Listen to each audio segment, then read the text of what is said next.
Hello and welcome to a very special episode of Left, Right and Centre. I'm Vishnu Shom. We are broadcasting live from the World Economic Forum in Davos, Switzerland.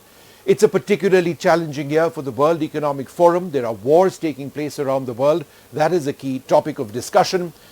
There's also a great deal of economic uncertainty, certainly not in India per se, but around the world. That is also a key concern. I'll be joined on this program by the President of the World Economic Forum, Borger Brender, but we'll also be talking about the India story over here in Davos with a special interview of key leaders of the Confederation of Indian Industry. That's just a small part of what we have. Do stay tuned to this very special program. Well, it is a particularly challenging World Economic Forum meet in Davos this year. There are multiple global challenges which are taking place. Challenges, for example, in the wars which are now taking place in Ukraine, which has been going on now for 2 years plus. Also in West Asia, there are challenging economic circumstances as well. To talk a little bit about that, but also about several other key themes that the WEF is looking at this year. Borger Brender, thank you very much for being with us. He is the President of the World Economic Forum. Thanks, sir, for speaking to us. The backdrop, the wars taking place. How is that a constant source of conversation over here? We've seen national security advisors meet on the sidelines as well. Could you tell us a little bit about that? So we had 80 national security advisors here in Davos yesterday, including the Indian one, looking at are there ways of ending the war in Ukraine, but then based on the UN Charter. It's not going to happen next week, right? But I think it's incredibly important that we don't see further escalations of the wars that are ongoing.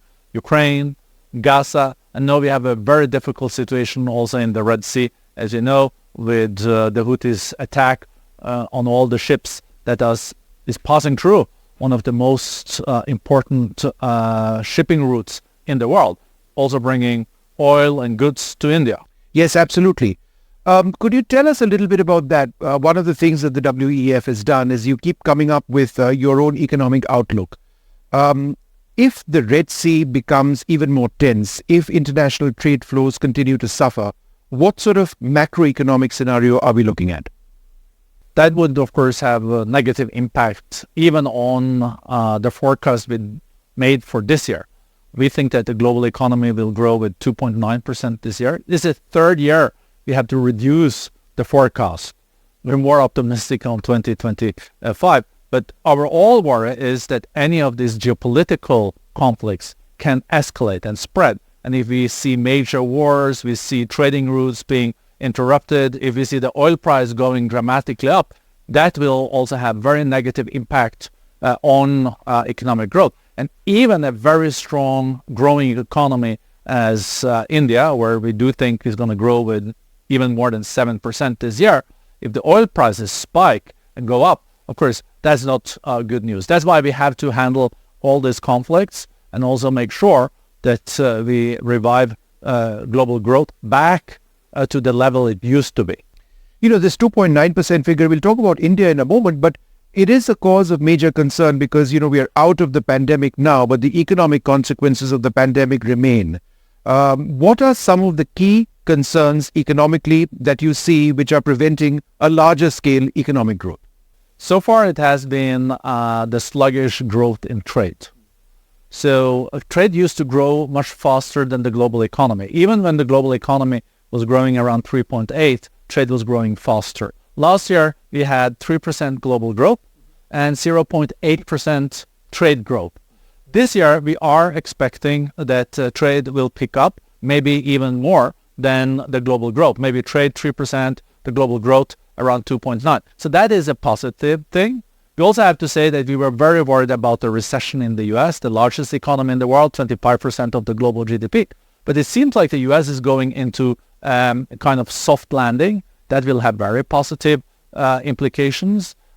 India is the fastest growing of the large economies. And also, it seems like China in the fourth quarter picked up a bit. So I think that the Chinese economy will grow maybe 5% this year. That will also, because of the size, is 20% of the global economy. It will also have positive impact on the other economies. So that's a win-win thinking. Yeah. Let's talk a little bit about India, Mr. Brenda. It is a global outlier in a sense. And the numbers, whether it's the World Bank, whether it's you or the IMF, continue to be very positive. Where do you see the India growth story? So, as I think I mentioned to you last time we met, I see it as a snowball. Right. The snowball effect. So if you look at one of the mountains The behind Plodir. you can start with a very small one, and if you then push it down and it starts to roll, it goes faster and it gets bigger and bigger. Right. So I think what India is seeing now is like exponential growth. So the Indian economy is around $3 trillion today. We do expect, if things continue with reforms, that there is also peace and no conflicts, and there is transparency, there is a fight against red tape, investments in R&D and infrastructure. We think the Indian economy can end up like a $10 trillion dollar economy, maybe in a decade. A decade or so. That's an important statement coming from you. What are some of the key drivers, do you believe, that we may see in the Indian economy, if we haven't seen already, which could actually push India up to that level? Which sectors? So what is working in the interest of India today is that if you look at global trade, digital trade is today only 15%. But the digital trade grows twice as fast as the other trade areas like traditional goods. And China is the traditional goods producer, while India is the producer of services and digital trade and e-commerce. And also services is growing faster than goods. So India is positioned in areas where the demand grows faster than in other areas. So India is capitalizing on this. So of course, there is no such thing as a free lunch. Yep. India has to continue with the reforms that we have seen during the last years. They have to even intensify to become a $10 trillion dollars economy. If it happens in 10 years or 15 years, it is just a fact that India is an incredibly successful economy for the time being. Wonderful, Mr. Brenda. Thank you very much for speaking to us. Well, there you have it, Borgo Brenda speaking about so many issues, the macroeconomic situation, the wars taking place, artificial intelligence and employment, sustainability, and how the world really needs to come together, and conversations such as what we see over here at the WEF are absolutely critical.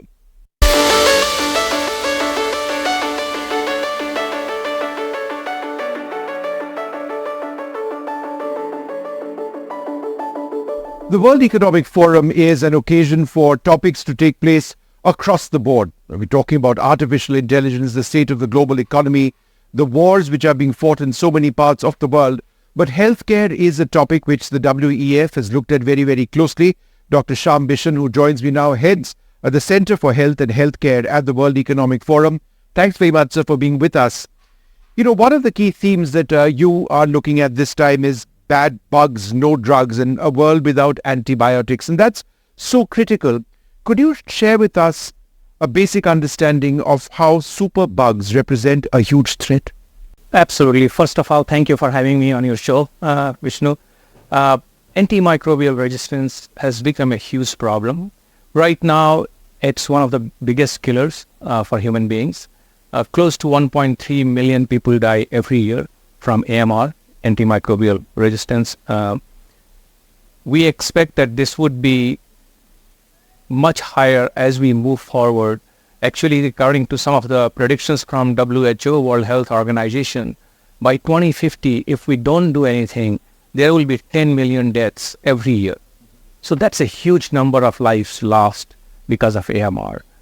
Economic cost is also predicted to be much higher. By 2050, we are looking at a cumulative loss of $100 trillion. So it's a huge impact both on our lives as well as on economy. Yeah.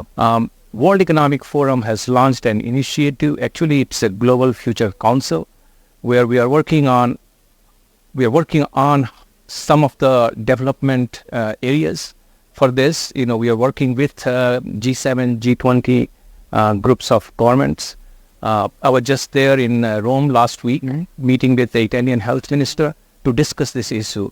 I was so glad to see that G20 has taken AMR as one of the 3 key health agenda for this year under the presidency of Italian government. Yeah. because this is an issue that must be tackled now, must be handled now. Sure. And government, public sector has a big part to play in this. Of course, we will work with private sector. Sure. We will work with pharmaceutical companies to develop proper drugs that are effective against resistance bacteria. Yeah. But public sector has a big part to play here. But it's a basic question. We've made so much progress in the pharma industry across the board. Just look at COVID and the fact that we were able to roll out vaccines in a record period of time. Yes. Is there a lack of research in developing a new generation of antibiotics against superbugs? Yes, there is a lack of research. Why is that? It's a lack of incentives. This is a slow-moving thing. It's not like a pandemic that's here and now and you need to respond to that. So the government and the public and private sector, they don't realize this as a huge issue right now. It's something that's slowly developing and it's coming over a period of time. I think there are a lack of incentives for biotech and pharma companies to develop these drugs. There needs to be both pull and push incentives for this. Now there are organizations like Bill and Melinda Gates Foundation, Wellcome Trust, non-profit organizations, Novo Nordisk Foundation, who are putting emphasis on this. They are catalyzing research. They're putting some funding behind it. But we need to do more.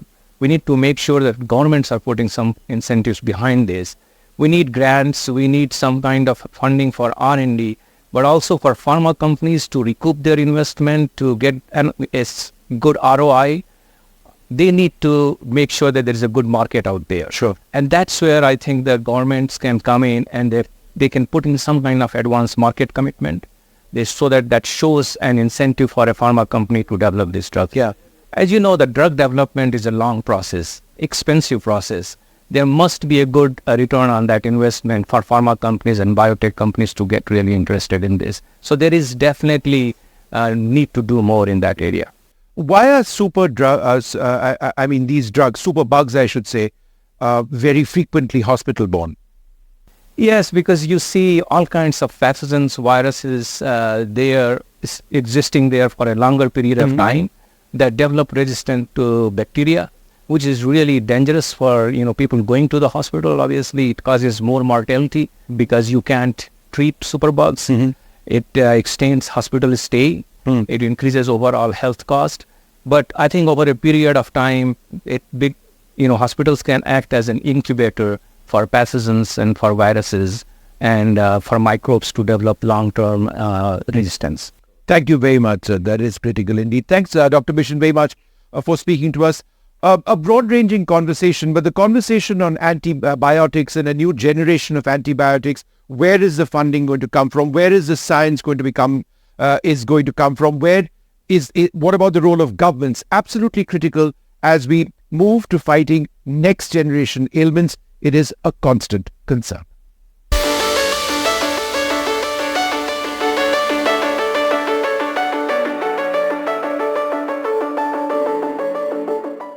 The India story at the World Economic Forum in Davos has always been an extremely positive story for the last several years. Certainly, India has been an outlier to global growth.